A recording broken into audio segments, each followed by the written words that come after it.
Okay, let's talk about From. You know, in that crazy, mysterious world, there's one thing that towers over everything else, both literally and figuratively.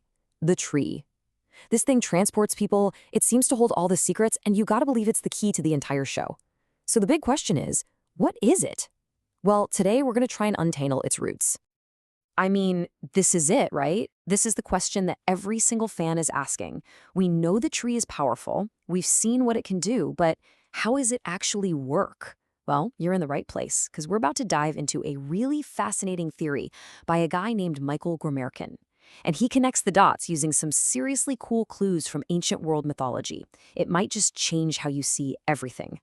All right, so here's our game plan. We're going to start with Gmirkin's big idea, what he calls the hybrid theory. Then we'll dig into its two mythological roots, one from Buddhist tradition and the other from some wild Norse legends. After that, we'll see how it all comes together, figure out where the boy in white fits into this puzzle, and finally, what this might all mean for the true nature of Fromville itself. Let's do it. So here's the core idea. What if the tree isn't just from one story? What if it's not that simple? Gmirkin's central idea is that the tree in From is actually a mythological hybrid, a really powerful combination of two of the most famous trees in all of human history. And this isn't just some random mashup, you know? It's a theory that could finally explain the tree's powers, which, let's be honest, seem to totally contradict each other sometimes. And here it is, the core equation. It's pretty simple, really. The theory says that the From tree has the powers of both the Buddhist Bodhi tree, which is all about enlightenment, and the Norse world tree, Yggdrasil, which is the ultimate connector of worlds. It's this dual nature, this two-for-one deal, that could be the key to unlocking this whole thing. So let's break down that first half, shall we? Okay, first up, the path to enlightenment. We're diving into the Buddhist connection here. This is the part of the theory that really helps explain all those spiritual, totally mind-bending visions, and maybe even that weird cyclical nature of Fromville's mysteries. So, in Buddhist tradition, the Bodhi tree is a huge deal. It's the very spot where Siddhartha Gautama sat down, meditated, and became the Buddha. And while he was there, he achieved enlightenment. And get this, he was able to see all of his past lives. This is tied to the concept of samsara, you know, that endless karmic cycle of birth, death, and rebirth. The whole point is to finally break free from that cycle. Now, really hang on to that idea of seeing past lives. It's going to be important.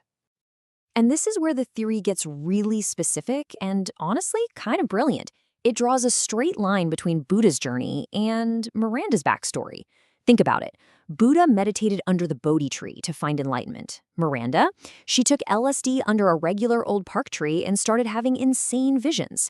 Gmirkin's idea is that her trip was basically a modern, maybe accidental version of a vision quest, one that ripped open a spiritual door to Fromville. And this idea might even connect to what's happening in the show right now. You remember Randall's sarcastic little comment about going to forage for mushrooms? Well, the theory says that might not have just been a throwaway joke. It could be some major foreshadowing. I mean, could someone like Tabitha or maybe Jade need to do their own version of Miranda's vision quest to get the answers they're looking for? Okay, so we've got the whole spiritual enlightenment thing covered by the Bodhi tree. But what about the tree's other kind of wild power? You know, the one that physically teleports people? For that, we've got to look at the second half of this mythological hybrid, the epic Norse world tree, Yggdrasil. So, in Norse mythology, Yggdrasil is, well, it's everything. It's this colossal cosmic tree that acts like a superhighway connecting all the 9 realms of existence. We're talking the world of humans, the realm of the gods, the underworld, you name it. Its whole job is basically transportation. It's the bridge that connects planes of reality that should never, ever touch. Now, when you're talking about Yggdrasil, there is one number that's absolutely crucial: 3. It has 3 massive primary roots that anchor it to the entire cosmos. And according to this theory, that's not just some random mythological detail. Nope. It's a massive visual clue that's been hidden in plain sight this whole time. Just think about that weird symbol we see scrawled everywhere in Fromville. The theory is that this isn't just some random creepy drawing. It's a stylized picture of the 3 roots of Yggdrasil. It's a direct visual reference to the tree's main function as a bridge between worlds. You know, the very function that dragged everyone into Fromville in the first place and sent Tabitha, well, somewhere else entirely. All right, let's put these 2 pieces together. We've got one tree, but it's got 2 totally different mythological parents. How does that even work? And more importantly, where in the world does the mysterious boy in white fit into this picture? So here's why this hybrid theory is so cool. It just works. It perfectly explains the tree's two different powers. On the one hand, you've got its Bodhi tree side, which allows for spiritual journeys, for visions, for enlightenment. That's the Miranda connection. And on the other hand, you've got its Yggdrasil side, which allows for actual physical travel between worlds. That's the Tabitha connection. It's not one or the other. It's both at the same time. Okay, time to talk about the boy in white. To really get what he might be, we need to grab one more idea from Buddhist mythology, the bodhisattva. So a bodhisattva is basically an enlightened being, someone who has it all figured out. But instead of just checking out and moving on to nirvana, they make a choice to stay behind, to help guide other people toward their own enlightenment. Does that sound like anyone we know?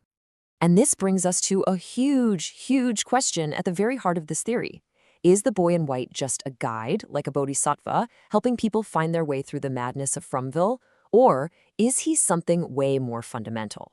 Could he actually be a literal avatar of the hybrid tree itself? You know, the living, breathing embodiment of all its power? Honestly, when you look at the show, the evidence really starts to pile up for the avatar theory. I mean, think about it. He's the one who pushed Tabitha through the tree. He's the one who showed up to protect it when Victor was about to chop it down. And he's the one who's been telling Victor since he was a kid that the tree is important. Their destinies, the boy and the tree, seem to be completely and totally linked.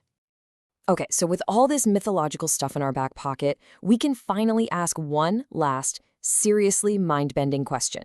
If the tree is this bridge, this tool for enlightenment, then what in the world is Fromville? What is this place? The theory has an answer for that too, and it goes right back to Buddhism. It's a concept called the bardo. Basically, the bardo is a liminal state, an in-between place. It's the transitional realm that a soul passes through between death and its next rebirth. It's not heaven, it's not hell. Think of it like a cosmic waiting room. And this idea that Fromville is a bardo, a sort of self-contained pocket universe, it just clicks with so many other clues from the show, right? Remember Victor's drawing of the town trapped inside a snow globe? Or even Dale's drunk rant about how they're all stuck in some kind of pocket dimension?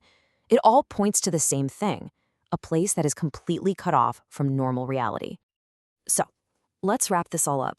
What's the ultimate takeaway here? The tree is Yggdrasil. It's the cosmic bridge that trapped them all in this nightmare. But at the same time, it's also the Bodhi tree, the path to enlightenment, the key to understanding why they're there. Which leads us to the biggest question of all. If the tree is the very lock on their prison, could it also be the key to their escape? And that is the mystery we're left with.